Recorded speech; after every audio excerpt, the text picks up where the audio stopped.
Bagaimana cara mengaplikasikan hukum getaran? Dasar dari semua hukum energi di alam semesta adalah energinya ya sob. Energi apa yang mau dipergunakan dan seberapa lama kita bisa dapatkan energi tersebut. Ini adalah fundamentalnya, dasarnya.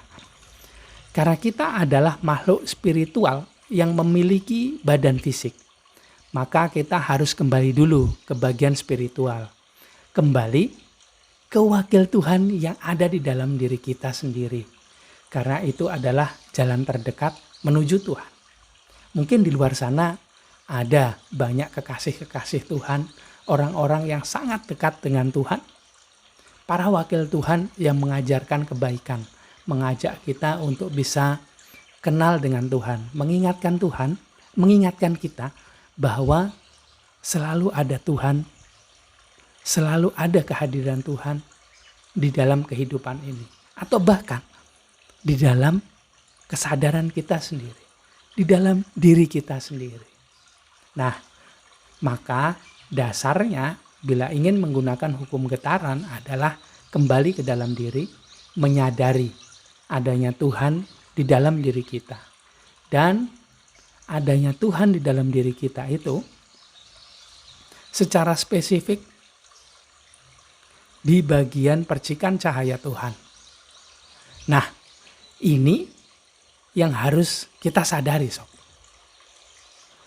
Karena itulah sebelum kita gunakan hukum getaran ini, maka sumber getaran yang paling awal adalah energi yang berasal dari percikan cahaya Tuhan yang ada dalam diri, yang terletak di bagian ruh, yang sering juga disebut sebagai Atman atau spirit, harus kita dapatkan terlebih dahulu. Itu fundamentalnya, itu dasarnya.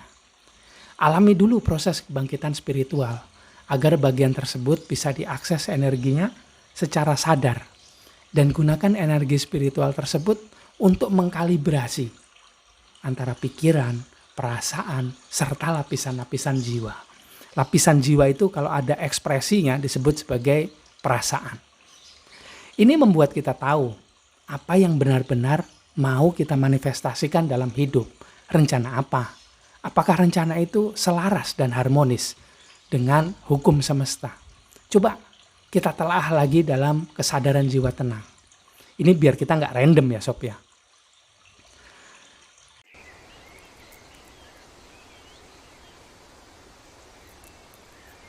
Jika kita sudah mulai bisa mengakses energi spiritual dari percikan cahaya Tuhan, maka kita mulai bisa bervibrasi dari kedalaman diri. Ingatlah bahwa sirkulasi getaran yang paling benar adalah dari dalam diri, dari mikrokosmos ke makrokosmos atau ke semesta. Dengan hukum getaran, kita bisa memanifestasikan apa yang kita inginkan. Atau dalam bahasa yang mudah ya sob ya, kita bisa berdoa dengan lebih efektif dan efisien. Dan selanjutnya yang bisa kita lakukan adalah menetapkan niat. Niat adalah tujuan. Apa yang mau kita wujudkan? Rencana apa? Keinginan apa? Apa yang mau kita bawa dalam doa kita? Kalau nggak dicek dan recheck. Kalau nggak dicek dan recheck lagi sob. Sering kali kita jadi random loh. Jadi ngacak. Suatu saat kita ingin berbisnis.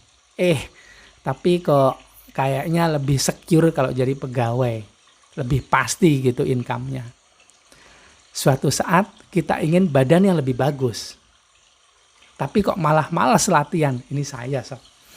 Olahraga di pagi hari. Enaknya tidur nih.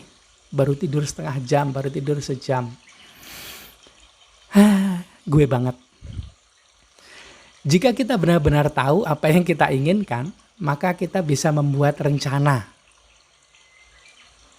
Jika rencana sudah dibuat, maka kita tak lagi random. Bisa jelas arah dan tujuannya. Pikiran pun bisa kita ajarkan.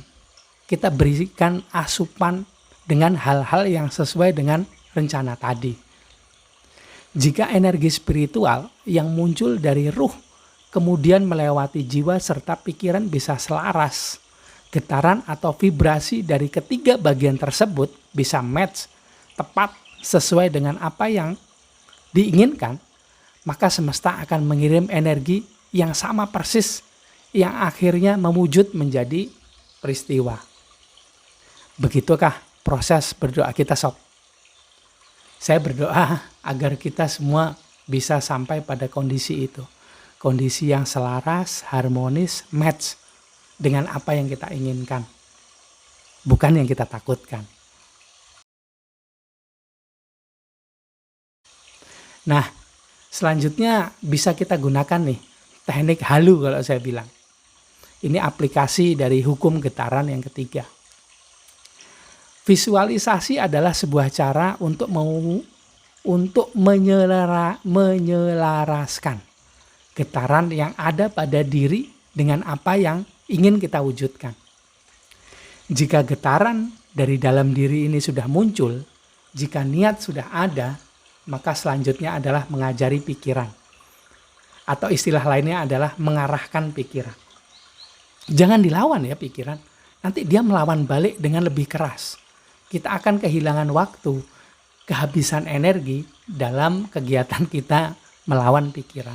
Makanya orang spiritual bahasanya adalah melampaui pikiran, bukan melawan. Jadi kalau dilawan dia ngelawan balik. Bahaya sekali itu. Kita bisa gunakan teknik visualisasi. Sangat bagus bila visualisasi dilakukan dalam kondisi kesadaran jiwa tenang. Karena ketika kita masuk pada kesadaran jiwa tenang, pikiran akan lebih mudah untuk diamati dan dilampaui, kemudian diarahkan. Nah, cara mengarahkannya adalah dengan bantuan pemicu yang datangnya dari luar. Misalnya dengan melihat gambar-gambar tertentu yang mengarahkan kita pada rencana atau tujuan yang ingin dicapai. Ketika kita visualisasikan apa yang kita inginkan, pikiran kita tidak dapat membedakan apa yang nyata dan apa yang dibayangkan. Inilah sebabnya ketika kita memvisualisasikan memeras jeruk ya. Bayangin meras jeruk. Dan masukkan air perasan jeruk itu ke dalam mulut. Kita akan memiliki lebih banyak air liur di mulut kita. Apalagi kalau siang hari ketika intermittent fasting begini. Karena yang masuk cuma air putih. Wah, bayangin air jeruk masuk. Aduh, seger banget. Keluar deh nih liurnya. Pikiran kita membuat apa yang kita visualisasikan menjadi nyata. Jadi berlatihlah memvisualisasikan hal-hal yang kita ingin lakukan dan miliki dalam hidup kita. Teknik visualisasi yang optimal akan bisa didapat dengan dasar ketenangan atau dengan dasar kesadaran jiwa tenang. Maka yuk kita masuk ke jiwa tenang dan bayangin diri kita sudah dapatkan apa yang kita inginkan. Apa yang kita rencanakan sudah berhasil, sudah mewujud.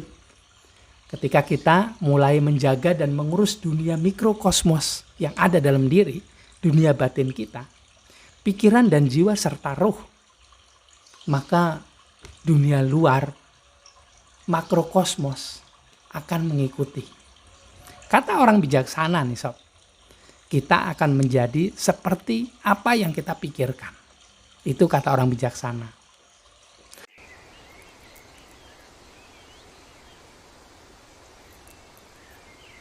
Nah, aplikasi hukum getaran yang selanjutnya atau yang nomor 4. Energi sudah dibangkitkan, menggetarkan seluruh bagian dan kemudian dikalibrasi dengan pikiran melalui teknik visualisasi. Dan berikutnya jangan lupa ikut sertakan juga perasaan, feeling atau emotion, energi yang bergerak. Tapi jangan tiba-tiba mau ikut sertakan perasaan dulu ya sob. Coba amati perasaan kita ini. Amati dalam jiwa tenang. Lihat sedang ada apa aja sih dalam perasaan. Amati dulu biar nggak salah. Nanti yang divisualisasikan keberhasilan, yang ada di perasaan malah ketakutan. Repot kan? Nggak selaras. Yang dibayangkan pikiran keberhasilan. maka perasaan juga harus mengikuti, bisa merasakan seperti apa rasanya ketika keberhasilan itu sudah ada. Sedikit halu, tapi beneran ini powerful banget sob. Jadi kalau mau buat video ini, saya sebelumnya pasti bayangin dulu apa yang mau saya share ketika sedang buat video ini. Supaya perasaan saya juga ngikuti, nggak random lah. Ayo kita breakdown ulang dengan teknik relaksasi energi. Amati ada apa aja di sana, di dalam perasaan. Untuk mengamati perasaan tentunya bukan dalam kesadaran logika, tapi harus dari kesadaran yang lebih dalam. Itulah kesadaran jiwa tenang. Getaran yang muncul dari kedalaman diri akan menjadi lebih terfokus arahnya dengan adanya arahan dari pikiran. Dan dengan adanya getaran dari perasaan, maka keseluruhan getaran yang kita kirimkan ke alam semesta, ke makrokosmos akan menjadi meningkat levelnya. Lebih powerful, terfokus, serta optimal. Tanpa emosi, tak ada yang bergerak. Sebab emotion adalah energi yang sedang bergerak.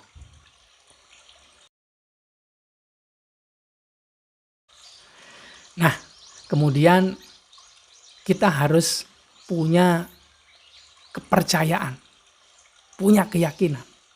Sebab itu sangat penting. Getaran yang muncul dari bergeraknya energi spiritual yang berasal dari percikan cahaya Tuhan dalam diri akan membuat seluruh bagian dari diri kita dimulai dari jiwa, perasaan, kemudian pikiran bisa memunculkan getaran yang selaras dan harmonis dengan tujuan yang kita inginkan. Dan keseluruhan dari proses yang terjadi di dalam diri kita akan bisa terlihat dari kepercayaan diri yang bila menggunakan bahasa agama, maka akan bisa dibilang sebagai iman. Ini adalah kepercayaan yang mutlak, tak terbantahkan. Dan apa yang kita imani, maka itu juga yang akan kita terima. Ini adalah getaran atau vibrasi di level yang berbeda, sob. Bila kita mempercayai proses, tapi juga tak kehilangan fokus pada tujuan, maka kita tentu saja mau untuk melakukan latihan untuk merawat iman kita. Selalu ada atas apa yang kita rencanakan.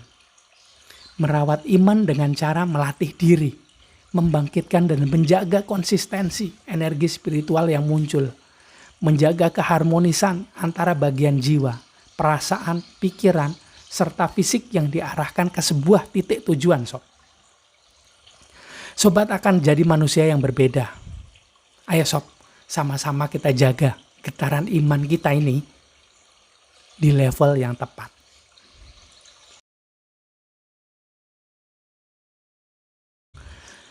Lakukan, lepaskan. Dengan cara bagaimana? Lupakan. Jika kita bisa jaga keselarasan kesadaran antara setiap bagian dari lapisan jiwa, maka pikiran akan makin mudah dilampaui, lebih jinak untuk diarahkan. Ketika bisa tenang, getaran kita akan bisa terjaga levelnya, sob.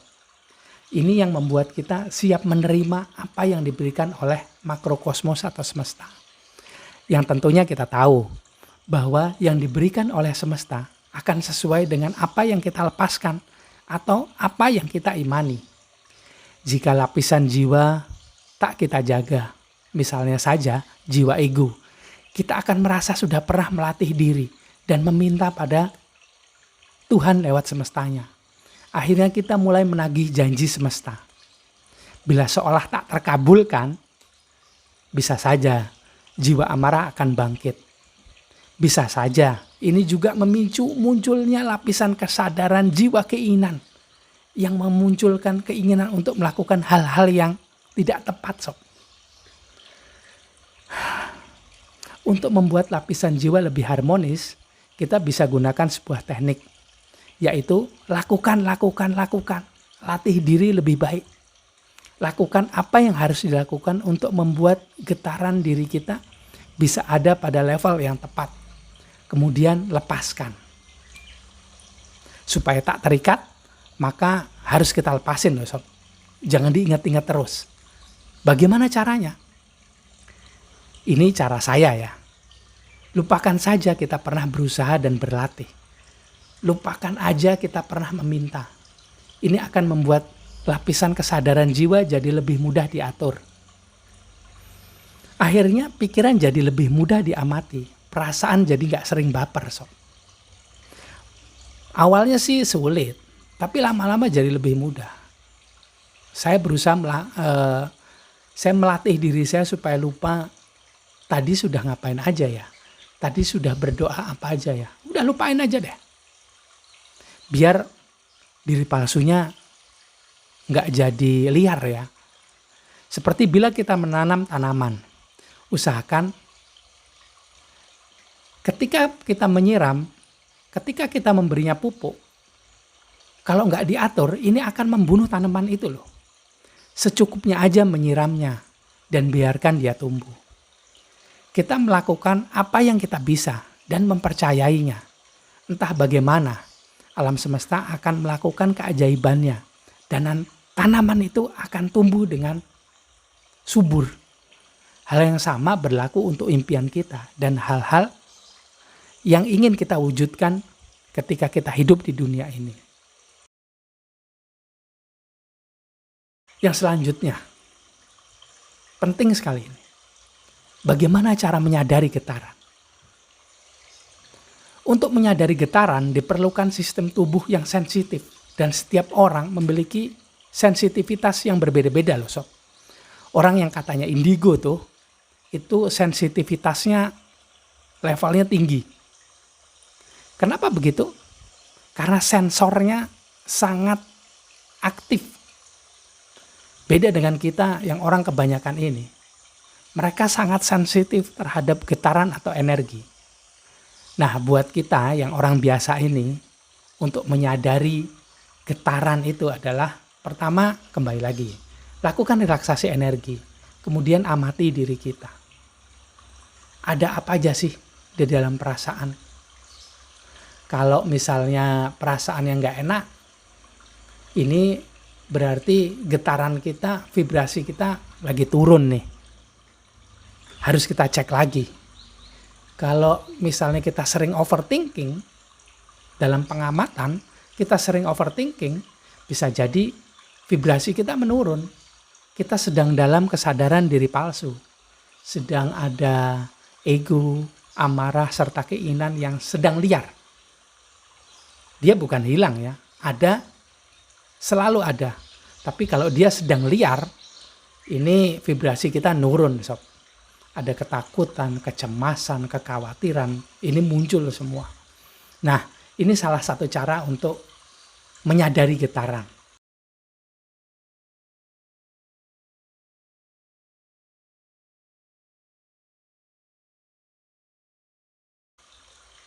Sedang bergetar di level mana sih kita? Coba diamati. Nah, untuk menaikkan getarannya lagi, kembali lagi, sering-sering lakukan relaksasi energi. Pastikan diri kita bisa masuk pada kesadaran jiwa tenang. Latihan aja. Pelan-pelan nanti akan makin sering berada pada kesadaran jiwa tenang dan kemudian jadi terbiasa. Nah, ketenangan diri itu level getarannya atau vibrasinya itu jauh lebih tinggi dibandingkan ketika kita sedang marah, panik, overthinking, cemas, kecewa, dan sebagainya. Dan dalam kesadaran jiwa tenang, ini adalah sebuah cara untuk masuk ke level getaran yang lebih tinggi lagi. Ada bahagia, ada cinta dan kasih sayang. Atau bahkan bisa kita rasakan kesadaran Tuhan. Itu level vibrasinya atau getarannya itu sangat jauh berbeda. Nah sob, ayo coba sama-sama kita persering diri kita, latihan relaksasi energi biar kita bisa masuk ke getaran yang jauh lebih tinggi dibandingkan getaran ketika kita sedang berada pada kesadaran logika, kesadaran diri palsu. Ini akan jauh membuat perbedaan pada kondisi mikrokosmos yang ada dalam diri kita. Biar selanjutnya bonusnya ini makrokosmos, semesta akan merespon dengan mengirimkan kejadian-kejadian yang luar biasa buat hidup kita. Kalau nggak percaya keajaiban ya nggak apa-apa. Tapi yang penting mikrokosmosnya, dirinya sendiri, psikologisnya, kepribadiannya jadi lebih baik. Sehingga bisa beraktivitas sehari-hari dengan lebih baik juga. Nah gitu aja sharing saya kali ini sob. Selanjutnya kita akan nanti masuk ke hukum alam semesta yang ketiga. Nanti saya mau sharing di hari selanjutnya mengenai hukum alam semesta yang ketiga. Apa itu? Nah, tunggu aja. Berikutnya itu adalah hukum tindakan, the law of action. Gitu aja ya sob. Saya mohon maaf kalau ada salah kata, salah ucap di video ini.